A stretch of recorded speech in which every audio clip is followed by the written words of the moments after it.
Bienvenue sur Sherlock News pour cet entretien spécial avec Emmanuel Macron. Bonsoir. Bonsoir. Ancien ministre français de l'économie, candidat à l'élection présidentielle française. Vous êtes le premier candidat déclaré à se rendre en Algérie. Emploi du temps extrêmement chargé. Vous avez rencontré aujourd'hui les plus hauts responsables du pays.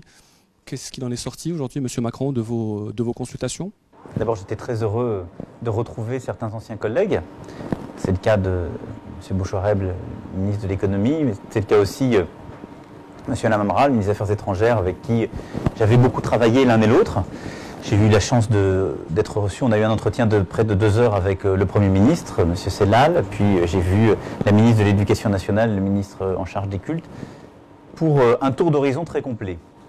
Je vous l'ai dit, j'arrive ici avec une conception assez volontariste de la relation franco-algérienne. Ma volonté, c'est véritablement de renforcer le partenariat entre nos deux pays sur le plan diplomatique et sécuritaire, sur le plan culturel, scientifique, éducatif, d'avoir véritablement aussi sur le plan économique un partenariat beaucoup plus fort, on pourra le détailler. Et donc j'ai exposé dans une tribune ce matin, dès hier, cette vision complète. C'est un peu ça que je suis venu discuter, l'état des lieux de la situation franco-algérienne, l'état des lieux de nos enjeux, de nos défis communs, la Libye, le Mali, la situation de l'islam en France, la situation justement de notre relation. Et c'est un tour d'horizon extrêmement détaillé que nous avons fait aujourd'hui. Il était très important pour moi parce que, je l'ai dit, pour moi l'Algérie, c'est un pays avec lequel la relation est clé. Elle est clé compte tenu des Algériens, franco-algériens et Français d'origine algérienne qui vivent en France, plusieurs millions. Et je veux ici d'ailleurs les saluer, parce que c'est un pont vivant entre nos deux pays. Et c'est essentiel parce que nos défis sont conjoints. Le défi environnemental, le défi sécuritaire, le défi diplomatique. Et donc c'est très important que nous ayons une feuille de route commune. Alors on va parler de cette tribune qui a été publiée notamment sur le site TSA. Vous êtes le premier candidat qui publie un peu son agenda de cette relation franco-algérienne. Vous voulez en faire un peu l'exemple sur l'axe franco-allemand. Est-ce que vous croyez à un axe Alger-Paris comme c'était le cas de Paris-Berlin? Je crois en effet à un axe entre Paris et Alger. D'abord parce que c'est très structurant pour le pays lui-même. Et je pense que c'est essentiel pour la France que l'Algérie soit forte et réussisse. C'est aussi pour ça que je veux renforcer le partenariat économique. Nos entrepreneurs ont beaucoup de choses à dire et à faire ensemble. Nous devons aider l'Algérie dans la diversification de son économie. Nous devons aider l'Algérie à former ses élites et à les faire travailler en Algérie. Et nous devons aider nos élites d'ailleurs à collaborer, coopérer avec des visas facilités de part et d'autre. Nous devons aider, je le disais, l'Algérie aussi à réussir sur le plan de sa sécurité.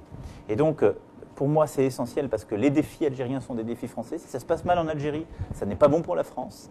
Ensuite, c'est essentiel pour stabiliser le Maghreb. Nous avons des relations très fortes avec les autres pays. Et moi, je ne le vois pas comme quelque chose de concurrent ou d'exclusif. Je me rendrai également au Maroc pendant la campagne. Je me suis rendu en Tunisie. C'est très important d'avoir un dialogue stratégique avec chacun des pays du Maghreb. Et nous avons notre histoire. Mais l'Algérie est géographiquement le plus grand de ces pays. Elle a un rôle tout particulier.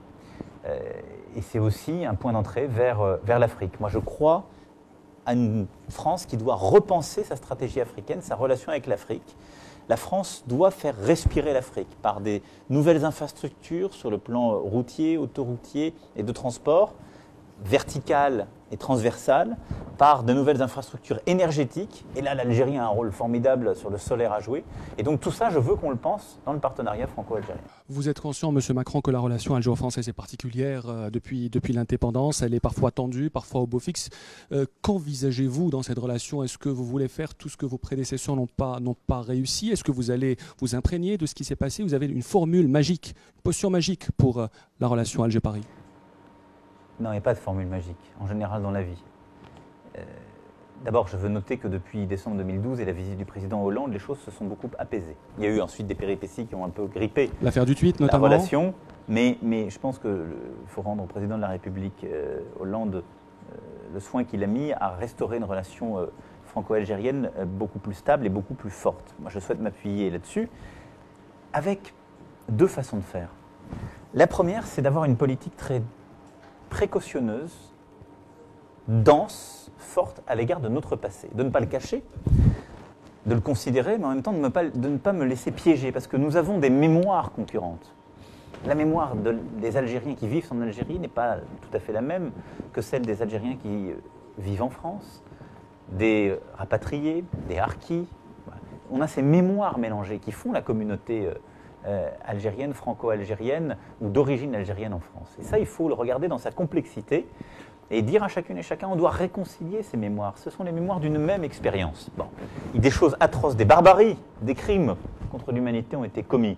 Et donc, il faut aujourd'hui réparer cela. Et c'est ce travail que je ferai en tant que président. En même temps, je veux construire un avenir sur cette base-là, mais un avenir volontaire et volontariste. Parce que c'est aujourd'hui, maintenant, là, que nous devons construire ensemble justement cet avenir conjoint, qu'on doit réussir à construire, ce pont pour un Maghreb plus fort, pour une politique africaine plus ambitieuse, mais en même temps pour un partenariat beaucoup plus stable, sur le plan académique, sur le plan économique, sur le plan énergétique, sur le plan sécurité. Et vous parlez de mémoire, une question qui est toujours posée entre les deux pays 54 ans après les indépendances.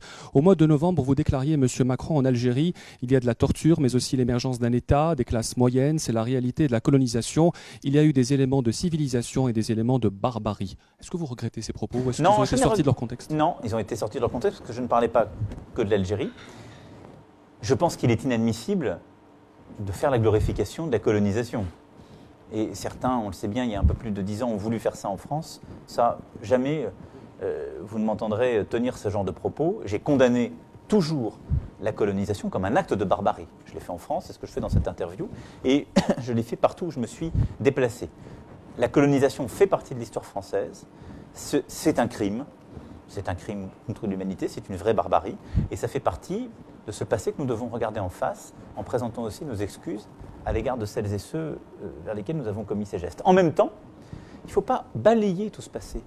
Et je ne regrette pas cela parce qu'il y a une jolie formule qui vaut pour l'Algérie. La France a installé les droits de l'homme en Algérie. Simplement, elle a oublié de les lire. C'est une jolie formule pour expliquer ce qu'est cette période. C'est-à-dire qu'il n'y a pas eu... Il y a eu des crimes terribles, il y a eu de la torture, il y a eu de la barbarie, parce que la colonisation est un acte de domination et de non-reconnaissance de l'autonomie d'un peuple. Mais en même temps, je ne veux pas qu'on tombe, tout en reconnaissant ce crime, dans la culture de la culpabilisation sur laquelle on ne construit rien. Vous voyez, c'est ce chemin de crête que je veux que nous prenions ensemble. Donc, je veux dire par là qu'il ne faut absolument pas lire mes propos comme des éléments qui nient le fait de la colonisation et sa barbarie. Si certains l'ont lu comme tel, je m'en excuse auprès d'eux. Et vous avez eu l'honnêteté de relire la phrase dans sa complexité, elle dit autre chose. Mais en même temps, il y a des femmes et des hommes qui ont voulu faire une autre histoire.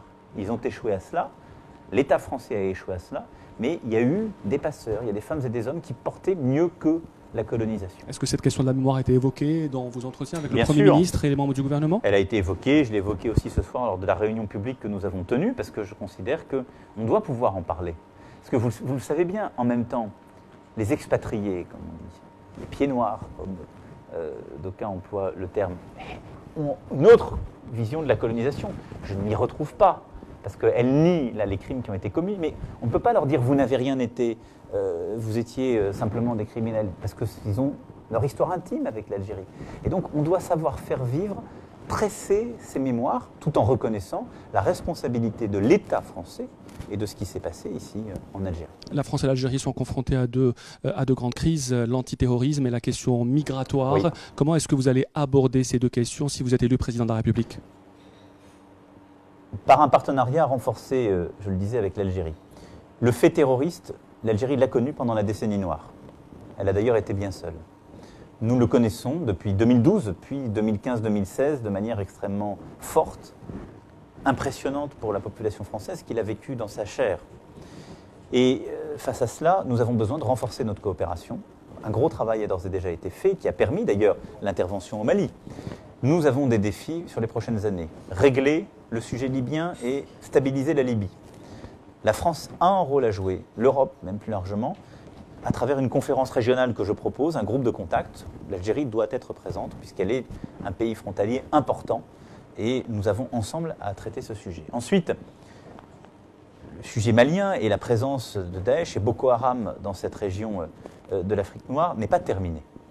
Et là, nous avons une coopération en termes militaires, en termes de sécurité, en termes diplomatiques à conduire. Le rôle que joue en particulier l'Algérie dans l'Union africaine est très structurant. Et donc, je le mènerai aussi pour que dans cette région, on arrive véritablement à sécuriser, à stabiliser et à éradiquer le terrorisme islamiste. C'est une de mes priorités. C'est même, en termes de politique étrangère, ma priorité. Et donc, sur ces deux théâtres africains, la coopération avec l'Algérie est décisive. Ensuite, on doit renforcer les échanges en termes de renseignement et de sécurité, compte tenu des échanges de population qu'il y a lorsque des personnes sensibles ou à risque sont identifiées par l'un de nos services de renseignement. Et cette coopération a déjà, à plusieurs reprises, porté ses fruits et montré son efficacité. Et moi, je veux qu'on la renforce. Ensuite, je veux qu'on ait un dialogue plus large, parce que, en même temps, notre responsabilité, c'est d'éviter les amalgames. Moi, ma responsabilité, c'est de protéger les Françaises et les Français, mais d'éviter la guerre civile en France. Et de ne laisser prospérer aucun amalgame que certains veulent faire entre les terroristes et l'islam. Parce qu'il n'y a pas d'amalgame. Il y a des femmes et des hommes qui, sur un projet politico-religieux, veulent tuer les autres, et ils ont frappé ici aussi. Donc ils ont tué, il ne faut jamais l'oublier, beaucoup de musulmans à travers le monde. Et il y a les Françaises et Français, ou binationaux, qui en France sont de confession musulmane, et à qui il faut justement donner une place, et donc on doit construire l'islam en France. C'est pour ça d'ailleurs que je voulais rencontrer votre ministre en charge des cultes, parce qu'il y a un gros travail à faire en partenariat. Merci Emmanuel Macron d'avoir répondu à nos questions. Merci à vous, j'étais ravi. Je voulais vous dire, on n'en a pas beaucoup parlé, mais qu'au-delà de tous ces sujets, pour moi le partenariat culturel est très important. J'ai évoqué des projets structurants audiovisuels qui me sont chers. Le partenariat linguistique, je crois à la francophonie partout dans le monde. Et je crois à la francophonie ici, c'est 11 millions de francophones l'Algérie. 11 millions. Et donc je me battrai pour rouvrir des écoles et pour aider au partenariat à la circulation des étudiants. Et il y a le partenariat économique. Vous avez une vitalité entrepreneuriale formidable. Il faut la développer, il faut là aussi multiplier les ponts, faciliter les échanges. C'est aussi tout cela ce que je veux pour le partenariat entre la France et l'Algérie. Merci à vous. Et à bientôt peut-être, après l'été peut-être. À très vite, je l'espère fortement. Merci à vous.